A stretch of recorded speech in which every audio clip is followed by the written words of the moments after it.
আসসালামু আলাইকুম ওয়া রাহমাতুল্লাহি ওয়া বারাকাতুহু। আজকের আমরা নুরানি কায়দার তখতি নাম্বার 1 এর পার্ট 2 শুরু করব। যদি আপনারা পার্ট 1 না দেখে থাকেন তাহলে পার্ট 1টা দেখে নিন। তাহলে চলুন শুরু করা যাক। আলহামদুলিল্লাহ, আগের দিন আমরা এই 4টে অক্ষর শিখেছিলাম। আজকে আমরা পরবর্তী এই 3টে অক্ষর শিখব। তাহলে শুরু করার আগে এই 4টে একবার আমি পড়ছি, আমার সঙ্গে সঙ্গে তোমরাও একবার পড়ো। আলিফ, বা, তা, সা। আলিফ, বা, তা, সা। আলিফ, বা, তা, সা। আচ্ছা, আজকের তাহলে এই অক্ষরটা শিখে নিই। দেখো, এই অক্ষরটার মধ্যে একটা জিনিস কমন আছে 3টে অক্ষরের মধ্যে। বলতে পারবে কি? এই জিনিসটা দেখো, এই দাগটা দেখো, সেম দাগ আছে একদম। এখানে যা ছিল এখানেও তাই আছে, এখানে তাই আছে। একটাই শুধু পার্থক্য, সেটা হচ্ছে নুক্তার পার্থক্য। এখানে নুক্তা কি পেটের দিকে আছে, মাঝখানে আছে, এখানে নুক্তাই নেই, আর এখানে নুক্তা উপরে আছে। তো এই নুক্তার জন্য 3টের নাম আলাদা হবে, 3টের উচ্চারণ আলাদা হবে শুধু নুক্তার জন্য। তো ভালো করে চিনে নেব আগে নুক্তাটা কোথায় হলে এর নাম কি হবে।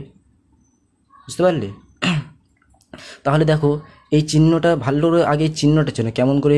এই দাগটা আছে, এই দাগটার কি পেটে মাঝখানে নুক্তা আছে। তো এবার এর নাম কি হবে? এর নাম হচ্ছে জিম। দেখো লেখাও আছে জিম, হলো, এর নাম হচ্ছে জিম। আচ্ছা দেখো, এখানে 3 লেখা আছে না? এর মানে কি বলো তো? 3 সেকেন্ড টান দিয়ে আমাকে জিম বলতে হবে, এমনি করে জিম জিম। তোমরা বলো একবার জিম। এটা হচ্ছে এর মখরাজ আর প্রোনাউন্সিয়েশন। কেমনি 3 সেকেন্ড টান দিয়ে আমাকে জিমটা বলতে হবে। জিম অক্ষরে নর্মালি কেউ ভুল করে না, সবাই ঠিকই পড়ে। তবুও একটা জিনিস ভুল করে ফেলে কেউ কেউ। ওই জিনিসটা কি একবার প্র্যাকটিক্যালি দেখে নিন। চলো, আমরা যে অক্ষরটা এক্ষুনি দেখলাম জিম, জিমের মধ্যে নর্মালি ছেলেমেয়েরা যে ভুলটা করে সেটা হচ্ছে এটা, যে জিমকে জিম বলে, জিম, যা, এই সাউন্ডটা বার করে।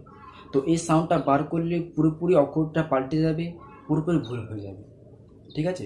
তো জিম বলবো না, পুরোপুরি জিভটাকে চেপে বলবো, জিম, জি, জি, পুরো চেপে বলবো। যেমন ইংলিশের জে আছে, তারপরে বাংলার বর্গের জ আছে, ঠিক তেমনি একে একদম শক্ত করে চেপে বলবো, জিম। আমার সঙ্গে তোমরা বলো জিম। যেহেতু ওখানে 3 সেকেন্ড টান দেওয়ার জন্য লেখা ছিল, তাই জন্য আমরা 3 সেকেন্ড টান দিয়ে বলছি জিম,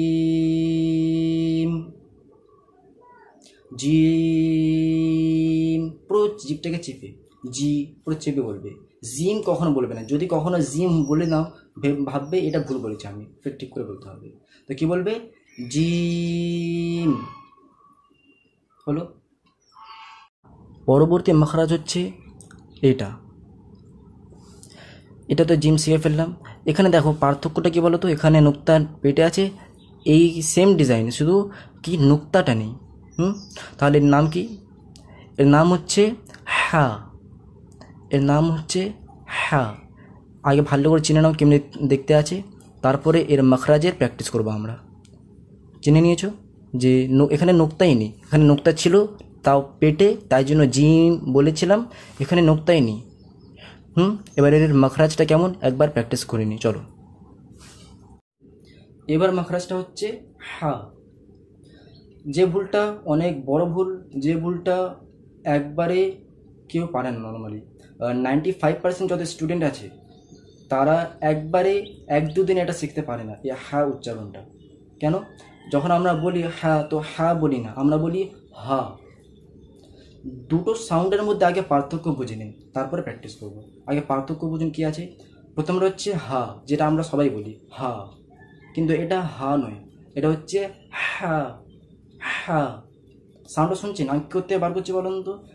এই গলার মাঝখান থেকে আমাদের গলার, আমি একটু করে দেখাচ্ছি। এই যে গলা আছে, এই গলাটা একদম মিডিল, এখানে নয় এখানে নয়, পুরো মিডিলটা থেকে, ঠিক আছে?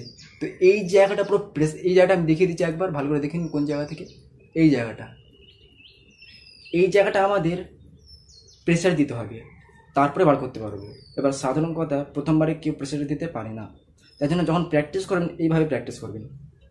প্রথমবার তো এমনি বার হবে না আপনাদের, এমনি হবে হা হা হা, এমনি হবে। এমনিভাবে প্র্যাকটিস করবেন। হা সিম্পল আগে হা বলবেন, হা, ফির এই যে মিডিল যেখানে দেখালাম মিডিলটা, সেখানে টাচ করবেন, আর টাচ দিয়ে এখানে হালকা হালকা ভেতরের দিকে চাপবেন, এমনি ভেতরের দিকে চাপবেন। হা হা হা হা হা, তুমি পুরো পারফেক্ট। আমি ভালো করে দেখাচ্ছি, দেখো এখানে আছে, এই জায়গাটা আমি ধরেছি, হ্যাঁ তোমাদের সামনে দু আঙুল দিয়ে এই জায়গাটা ধরেছি। এবার আমি যখন, আমার তো হা এখন বার হচ্ছে না, আমি সিম্পল হা বলবো, আপনাদের যেমনি বার হওয়ার কথা। তো হা বলবে, তো সিম্পল হা বলবেন, আর এই আঙুল দিয়ে এখানে পুরো মিডিলটা চাপ দেবেন যখন হা বলার সময়। হা হা হা হা হা হা, বুঝতে পারছেন? আপনাদের এমনি হা কিন্তু অ্যাকচুয়ালি বার হবে, কিন্তু তার জন্য কী করতে হবে? চাপ দিতে হবে। এমনি প্র্যাকটিস করতে করতে করতে করতে অনেক দিন পরে আর হাত দিতে হবে না, বিনা হাত দিয়ে আপনি গলাকে নিজের থেকে চাপ দিয়ে হা বলতে পারবেন। তো এখন এমনিভাবে প্র্যাকটিস করবেন। হা হা হা হা হা হা হা হা।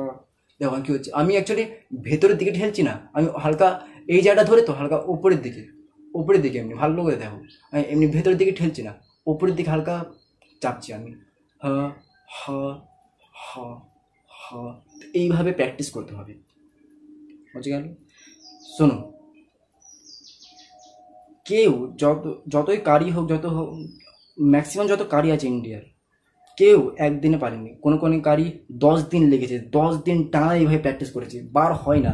এই জায়গাটা সব থেকে বেশি কষ্ট হয় বার করতে, অনেক কষ্ট হয়, হ্যাঁ, এই সাউন্ডটা বার করতে।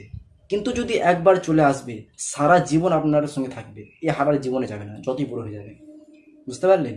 তাহলে মাত্র আপনাকে ধরে নিন 2 সপ্তাহ, অ্যাভারেজলি ধরছি আমি, 2 সপ্তাহ লাগে না, 1 সপ্তাহে হয়ে যায়, যদি 1 সপ্তাহ লাগে না, যদি আপনি প্রতিদিন কন্টিনিউভাবে বেশি করে প্র্যাকটিস করেন।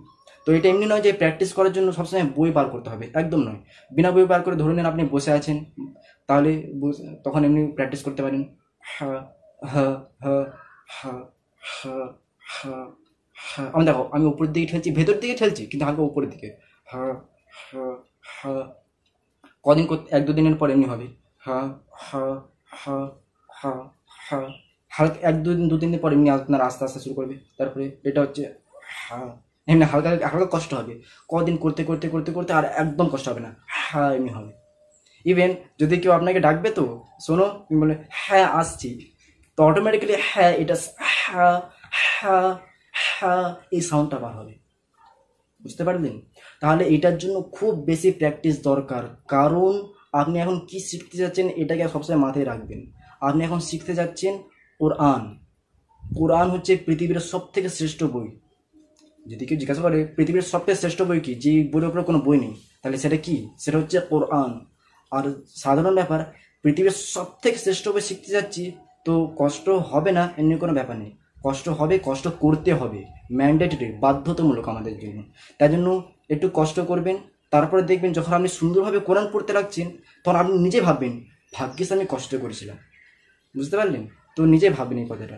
তাই জন্য অনেক বেশি প্র্যাকটিস দরকার। একটা কথা মনে রাখবেন, কোরআন সুন্দরভাবে শুদ্ধভাবে পড়ার জন্য বুদ্ধির দরকার হয় না, দরকার প্র্যাকটিসের দরকার। অনেক স্টুডেন্ট আছে, মার তো খুব সুন্দর বুদ্ধি, অনেক চালাক ছেলে, কিন্তু প্র্যাকটিস করে না বলে শুদ্ধভাবে কোরআন পড়তে পারে না। আর এমন আমার স্টুডেন্ট আছে যে অ্যাভারেজ বুদ্ধি, খারাপও নয় আর ভালো নয়, যেমনি সাধারণ মানুষের হয় সেমনি বুদ্ধি, সেমনি মাথা, সাধারণ মাথা, কিন্তু কোরআনের প্রতি চার আছে, প্র্যাকটিস করে, এই জন্য সে শুদ্ধভাবে কোরআন পড়তে পারে, বুঝতে পারলেন? তাহলে প্র্যাকটিস করবেন ভালো করে, অনেক বারবার। এমনি ভাববেন 1 সপ্তাহ, এটা ভাববেন না 1 সপ্তাহ ধরে করছি, 2 সপ্তাহ ধরে করছি, এখন বার হচ্ছে না কেন? কখনো ভাবতে যাবেন না। 1 মাস লাগতে পারে, 1 মাস লাগে না, তবুও বলছি 1 মাসও লাগুক, কিন্তু প্র্যাকটিস করবেন, সবসময় করবেন, ছাড়বেন না, হাল ছাড়বেন না, ঠিক আছে? তো কীভাবে প্র্যাকটিস করতে হবে আমি বলে দিচ্ছি।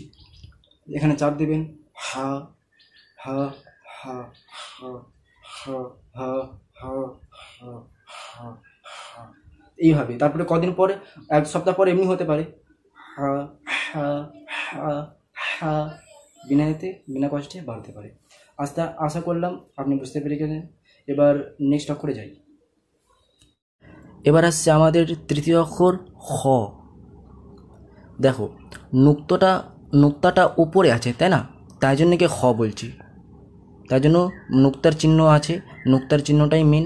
এটা ভালো করে চিনে নাও যে পেটে হলে জিম, আর নুক্তা না হলে হা, আর নুক্তাটা উপরে হলে একে বলা হবে খ, একে বলা হবে খ, ঠিক আছে? ভালো করে চিনে নাও।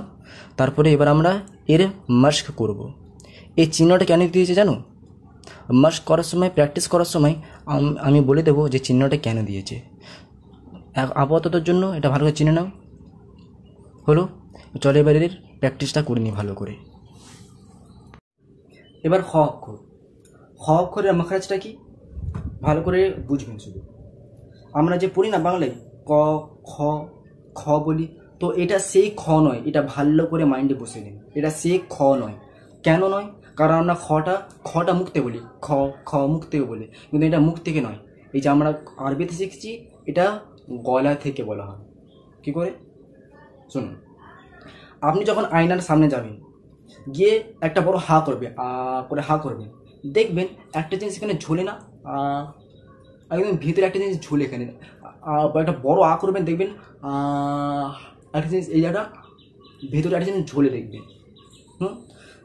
সেটাই নয়, কিন্তু সেই জায়গাটা পুরো টাচ হবে একদম ভেতর থেকে। যেমন আমরা সিম্পলি বলি এভাবে, যখন আমরা কফ জমে যায়, মাঝে মাঝে যে মানুষরা বার করে না, কফ বার করে, তো সেখান থেকে একদম এমনি করে না মানুষ, কিন্তু বার করার জন্য যদি গলে কিছু আটকে গেল, খাবার আটকে গেল, অন্য কিছু আটকে গেলো, তো মানুষ করে না এমনি,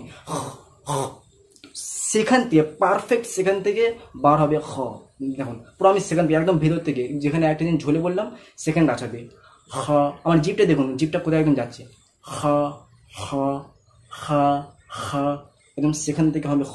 আমরা এই যে খ ক খ বলি, ওই খ নেই, একদম এটা একদম ভেতর থেকে খ খ খ। আর এটাকে খা বলবেন না। দেখে আমি একটু বলছিলাম না যে ওখানে স্টার চিহ্ন দেওয়া আছে, খয়ের পাশে একটা স্টার চিহ্ন দেওয়া ছিল, ওটা কেন বলুন তো? যেসব অক্ষর পুর আছে, পুর অক্ষরের পাশে স্টার চিহ্ন দেওয়া আছে, অর্থাৎ অক্ষরকে পুরভাবে পড়তে হবে, অর্থাৎ মুখ গোল করে পড়তে হবে। তাই জন্য আমরা খ বলছি, খা বলছি না, এটা খ পুর করবো আমরা। এর আগে যত অক্ষর পড়েছি, আলিফ, বা, তা, সা, জিম, হা, এতটা পর্যন্ত সব বাড়ি ছিল। আমাদের প্রথম পুরো অক্ষর আসলো, সেটা হচ্ছে খ। তো মুখটা গোল করবেন আর একদম ভিতর থেকে বলবেন, এটা সহজে চলে আসবে আশা করি। যেখানে আর না বুঝতে পারলে বললাম যে যেখান থেকে আমরা করি সেখান থেকে বলবেন খ খ। মুখটা গোল হচ্ছে, দেখুন পুর করছে আমি, খ। আমার সঙ্গে সঙ্গে বলে নেবেন আপনারা, খ খ খ খ খ। যেহেতু খয়ের পাশে 1 দেওয়া ছিল, তার জন্য 1 সেকেন্ড ধরে বলছি, খ 1 সেকেন্ডে বলছি। শুধু জিমটাই পেলাম এখন পর্যন্ত, যে জিমে 3 সেকেন্ড টান যাবে। বাকি যত অক্ষর এখনো পড়েছি আমরা, সবটাতেই আলিফ ছাড়া সবটাতেই 1 সেকেন্ড করে টান গিয়েছে। তাহলে পুরোটা একবার রিভাইজ করে নিই, আমার সাথে সাথে বলবে। আচ্ছা, যখন আমি বলবো তো তখন বলবে না। ধরুন আমি বলছি আলিফ, তুমিও সে সময় বলছো আলিফ না। যখন আমি আলিফ বলে নেব, তারপরে তুমি আলিফ বলবে। আমি বা বলে নেব, তারপরে তুমি বা বলবে। এমনি করে আপনার সঙ্গে একবার রিভাইজ করে নাও। বলো, আলিফ, বা, তা, সা, জিম, হা, খ, আলিফ, বা, তা, সা, জিম, হা, খ, আলিফ, বা, তা, সা, জিম, হা, খ। আশা করি প্র্যাকটিসটা হয়েছে। আশা করি ভিডিওটা ভালো লেগেছে আপনার। যদি কোনো প্রশ্ন থাকে আপনাকে যে এটা কি বুঝতে পারলাম না বা কোনো প্রশ্ন থাকবে, তাহলে অবশ্যই কমেন্টে জিজ্ঞাসা করতে পারেন। আমি ইনশাল্লাহ তার উত্তর দেওয়ার চেষ্টা করবো অবশ্যই। এবং আপনি যদি এখনও চ্যানেলকে সাবস্ক্রাইব না করেন, তাহলে চ্যানেলকে সাবস্ক্রাইব করে নিন, লাইক শেয়ার করুন এবং বেল আইকন অবশ্যই প্রেস করুন, যাতে আমার আসার ভিডিওর নোটিফিকেশান আপনার কাছে সবথেকে প্রথম পৌঁছাতে পারে। আসসালামু আলাইকুম ওয়া রাহমাতুল্লাহি ওয়া বারাকাতুহু।